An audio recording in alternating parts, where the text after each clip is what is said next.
Salut copain, ça joue bien. Vous posséderez rien et vous serez heureux, quoi. Comme il t'a dit Tata Lily. De toute façon, les gens, ils possèdent déjà rien, je te dis. Face au capitalisme s'oppose le nationalisme. C'est dans ça qu'on va rentrer. Tu comprendras que les armées ils prennent le contrôle, machin. Ouh, mais t'inquiète pas, l'armée, ils sont pas méchants. Au contraire, ils protègent les gens des méchants. Des méchants, ils sont aussi de l'intérieur du pays, comme Macaroni et toute sa clique. Toute la clique oligarchique qui utilise l'État pour, euh, pour se servir, quoi. Pour eux, pour s'enrichir. Démanteler l'État, vendre l'État, vendre Doliprane, vendre EDF, vendre tout ce qui rapporte des sous à l'État, à des compagnies privées. Vous posséderez rien, vous serez heureux. Les gens, ta maison, tu la possèdes, elle est à toi. Ben non, elle est à la banque, tu payes des crédits à la banque. Ta voiture, elle est à toi. Ben non, tu l'as en leasing. Hein, puis même que ta voiture, que ta banque, que ta maison, tu as fini de payer au bout des 20 ans de crédit, ils vont venir quoi, les banquiers? Ouais, il faut faire une hypothèque sur votre maison, machin, c'est mieux pour les impôts, c'est avantages fiscaux, comme ça vous avez de la monnaie. Mais comme ça aussi, là, elle ne t'appartient pas, ta maison, elle appartient à la banque. Oui, sur le papier, c'est écrit que c'est toi le propriétaire. La voiture, c'est écrit que c'est toi le propriétaire.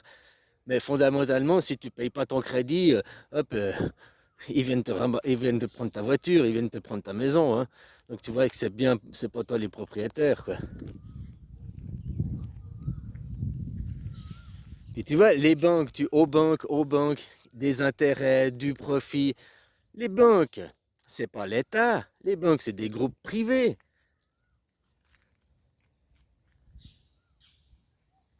Tu vois la différence dans le nationalisme? Ben, c'est la même chose, il y a les banques, mais elles te prêtent à 0% d'intérêt. Ton loyer, il est payé pour faire hein, que tu vas puis tu ouvres un dossier à la banque. Peut-être tu payes 100 francs pour le dossier pour faire payer le marché, le système, mais tu ne payes pas d'intérêt. Tu empruntes à l'État à prix coûtant. Tu empruntes 200 000 pour ta maison, tu rembourses les 200 000 pour ta maison. Tu vois ce que je veux dire? Et encore, dans un système nationalisme, ouais, ça c'est le nationalisme, le système après normalement communiste, on te donne une maison. Après, si la maison ne te convient pas, hein? Donc, vous ne posséderez rien, vous serez heureux. Donc, les gens aujourd'hui ne possèdent rien, ils sont seulement dans la croyance de posséder quelque chose qui leur appartient, juste parce que sur le papier on a mis leur nom, mais dans les faits réels, bah, tant que tu n'as pas fini de payer, ça appartient à la banque, hein, ou à Mastercard, ou à hein, que tu vis à crédit, quoi. Maintenant, les États qui sont endettés, hein, 7 000 milliards, 7 000 trillards, 7 000 milliards de dettes. La France, c'est ça, vous êtes à 7-8 trillards de dettes. On vous dit 3, 4, j'ai vu les... Mais il y a toute la dette cachée qui ne vous parle pas aussi. Donc à qui appartient la France? Eh ben, à celui à qui appartient la dette, à celui qui a été emprunté la monnaie. Si maintenant il te dit, je veux ma thune right now, maintenant je veux ma caillasse, ok, 113% du PIB. Bon, bah, les gens, là, pendant un an, 113%, c'est même plus qu'un an, vous allez travailler, mais on va pas payer les salaires, on va pas rénover les routes, on va pas payer rien, pas d'administration, on va rien payer, quoi. On va juste rembourser la dette, quoi. Les hôpitaux, les écoles, vous allez travailler gratuitement. Les pansements, bah, qu'il y a plus de... on rénove pas les stocks, hein, on n'a pas de sous, rien, quoi. Donc à qui appartient la France? Elle appartient aux Français, elle appartient aux banquiers, quoi. Hein? Donc vous posséderez rien et vous serez heureux. Aujourd'hui, vous possédez rien et vous êtes malheureux, quoi. Donc après, vous posséderez rien, mais au moins ce sera officiel, ça appartiendra non pas aux banques, mais à la nation. Au- la nation, c'est le groupe commun. La nation doit être riche, pas les banques.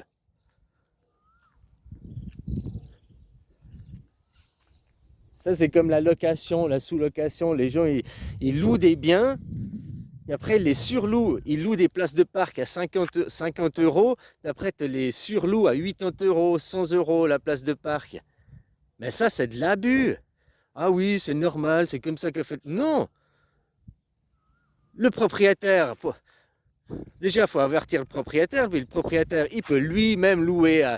Il n'a pas besoin que toi tu loues et que tu te fasses du fric sur son dos. Le propriétaire, il peut se faire du fric tout seul, hein, sans toi un intermédiaire. Tu comprends le problème des intermédiaires? Il faut résoudre tous les intermédiaires. Il faut casser le système d'intermédiaire, du producteur au consommateur. Alors après, qu'il y ait juste un intermédiaire, un grossiste, bah ok quoi. Mais plus il y a d'intermédiaires, plus il faut sucrer au marché.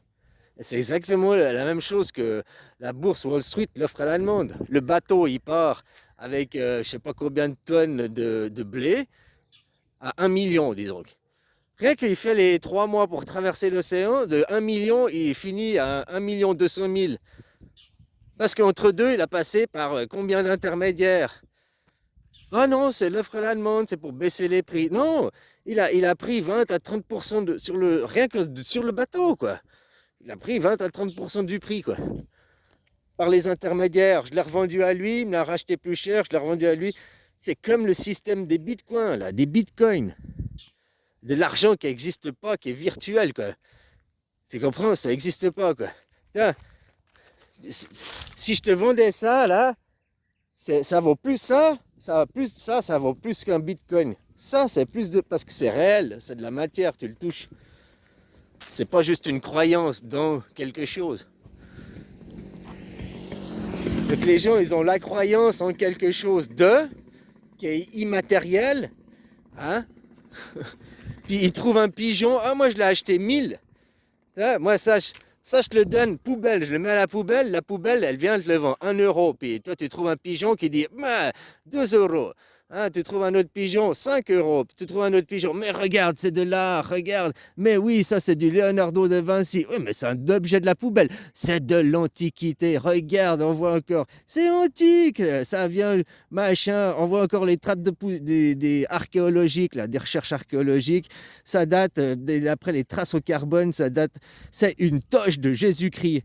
C'était ce que Jésus-Christ il avait sur en bandoulière. Oh, c'était le sautoir à Jésus-Christ, quoi. C'est antique. Ça, maintenant, il vaut 1 milliard 200 000 sur le marché noir, quoi. Tes pigeons, tu me l'achètes? Oh oui. Oh, ça appartient à Jésus-Christ, je le veux. Oh oui, je le veux. C'est comme ça, le monde. C'est comme ça. Les religions, c'était fait parce qu'il y a la file d'attente aux chiottes. Toi, les chiottes, c'est là-bas. Mais entre les chiottes et ici, il y a la religion, quoi. Hein? Oh, puis il y a plein de religions, il y a plein de sectes, de secteurs, machin. Il y a des choses qui sont vraiment réelles, concrètes et utiles pour la société de faire des choses. Mais il y a beaucoup de choses que, à part voler l'argent, prendre de l'argent, se sucrer sur le dos des autres, ils servent à rien, ces gens. Donc finalement, que l'armée reprenne le contrôle des institutions pour, pour libérer les gens, c'est ça le paradoxe. L'armée vient pas pour prendre le contrôle sur les gens, elle vient pour prendre le contrôle sur les institutions, pour faire le nettoyage dans les institutions, pour nettoyer la corruption des institutions, reformer des nouveaux représentants, parce que maintenant ça va être démocratie directe, donc les gens vont voter, mais tu vois, sur 20 ans, tu remets l'armée, que ceux qui sont à l'école maintenant, dans 20 ans, ils savent voter, quoi. Ils sont été formés, capacité de réflexion, capacité de discernement.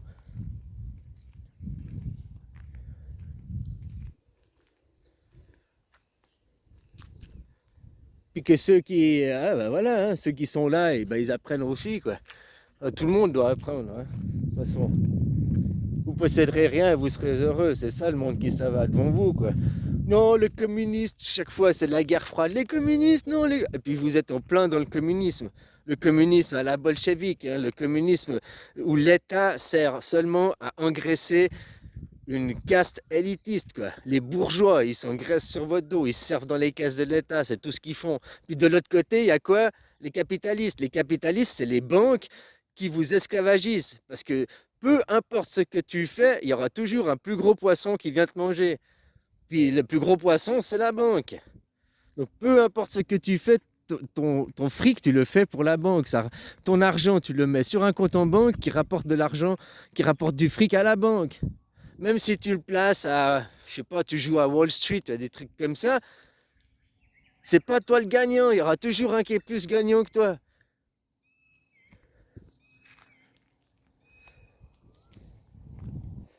C'est ça le capitalisme. T'as jamais rien.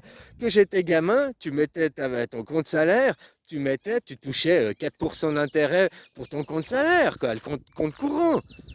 Maintenant, c'est toi qui dois payer à la banque pour qu'elle s'occupe de. Avant, c'était gratuit, hein, qu'elle s'occupe de ton argent, puisqu'il se faisait de l'argent sur ton fric. Donc, il s'occupait gratuitement de ton compte. Plus, il te donnait des intérêts. Maintenant, il te donne 0% d'intérêt. Hein, puis c'est toi qui dois payer pour qu'il s'occupe de ton fric. Qui s'occupe de ton fric? Non, mais avec tout le fric qui se fait sur mon dos, il pourrait se faire gratuit. C'est des voleurs, c'est de l'arnaque. La maison que tu as, elle est à eux. La montre que tu as, elle est à eux. Ta femme, elle est à eux. Ouais, ouais, parce qu'il suffit qu'il arrive avec oh, toi, tu as la gold card. Mais moi, j'ai la black card. Merde, elle est où ma femme? Ouais, pas toutes, hein, j'ai une caricature.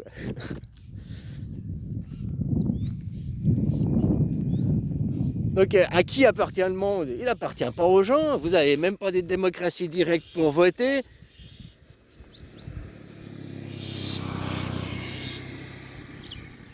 Maintenant, qu'est-ce qu'ils parlent, ce monde des banquiers, ce monde des...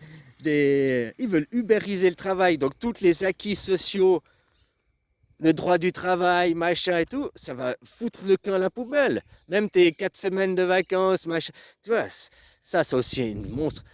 On a le droit à 4 semaines de vacances, plus t'as quoi, 7 jours ou 8 jours fériés. Donc 4 semaines, t'as 30 jours de fériés, de vacances par année. Ici en Thaïlande, ils n'ont pas de vacances, c'est pas officiel. Par contre, officiellement, il y a 28 jours fériés par année. Il y a 28 jours fériés, ou 28 jours, ils ne travaillent pas. Donc 28 jours fériés officiels, ok, ils choisissent pas leurs vacances quel jour, hein, mais toi, c'est la même chose, quoi. Et là, la différence, c'est que toi, quand le jour férié tombe un samedi ou un dimanche, le patron, il se lave les mains, il n'a pas besoin de te le payer. Ici, quand le jour férié tombe un samedi ou un dimanche, eh ben, c'est remplacé par le lundi. Le jour férié tombe dimanche, ah bah tu travaillais pas dimanche, ben, c'est lundi qui est jour férié, quoi. Ouais, ici, c'est l'armée au pouvoir, hein, avec un roi, quoi. Enfin, l'armée, depuis que l'armée a pris le pouvoir, elle a aussi bien nettoyé la corruption dans les institutions. Là en Thaïlande, ce que je te parle, je le vois en Thaïlande. Hein, l'armée a pris le contrôle, elle nettoie les institutions. Le pays, il est devenu moins pourri, il y a moins de corruption. Avant, ils étaient en train de vendre le pays, quoi. Puis là, bah, qu'est-ce que l'armée? Elle forme les nouveaux dirigeants, quoi, les nouveaux représentants. Elle est en train de former une nouvelle classe. Ah, bah, la même chose, ça va se passer chez vous, quoi.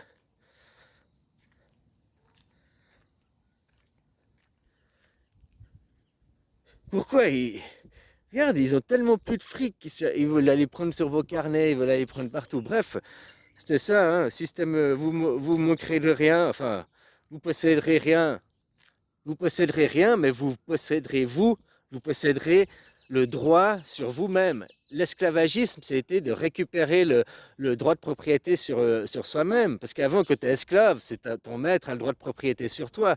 Eh ben, on est ça. Qui a le droit de propriété sur toi aujourd'hui? Les banques. Les banques ont la propriété sur toi puisque tu dois travailler, tu dois ramener du fric, tu dois. On t'oblige, hein, on t'oblige. Le gouvernement est contrairement la corruption, bah, c'est les banques, les lobbies aussi, le système de l'argent. Il a infiltré les lobbies, le système de l'argent. Dès qu'il y a faire du fric, machin et tout, on voit aussi sur les vaccins, l'infiltration, tout ça, ça ramène du fric aux pharmaceutiques, aux groupes Mais tout ça, ça ramène du fric aux banques et aux banques. C'est les banques le problème. Donc en faisant l'armée au pouvoir, nationaliser les banques, c'est-à-dire nationaliser les banques.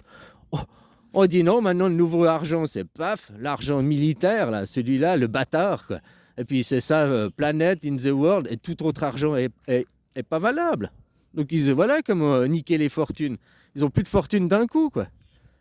Comment niquer la propriété privée, bah tu reconnais pas l'état d'avant, quoi. Et leur propriété privée est caduque, et puis tu viens faire une saisie sur les propriétés privées. Les, les gens lambda, je parle des riches, hein, les gens lambda, bah, on va te dire, bah, maintenant, la fiduciaire, la gérance à qui tu dois payer, bah, c'est plus la banque ou bien c'est plus la régie immobilière. Tu t'adresses direct à la nation, c'est direct l'État. Entre l'État et le locataire, il y a zéro intermédiaire. Les hôpitaux sont gratuits, l'école c'est gratuit, les écoles privées ça n'existe plus. Les écoles privées qui sont à 80% par de l'argent public. Puis après on te dit non, ici on a le droit de maltraiter les enfants, on a le droit de faire ce qu'on veut, hein, on a le droit de leur donner des mauvais enseignements. Bon, il y a des bons enseignements des écoles privées, hein. Il y en a aussi, c'est le pire, quoi. Des écoles catholiques, des écoles comme ça, quoi. Des écoles d'endoctrinement.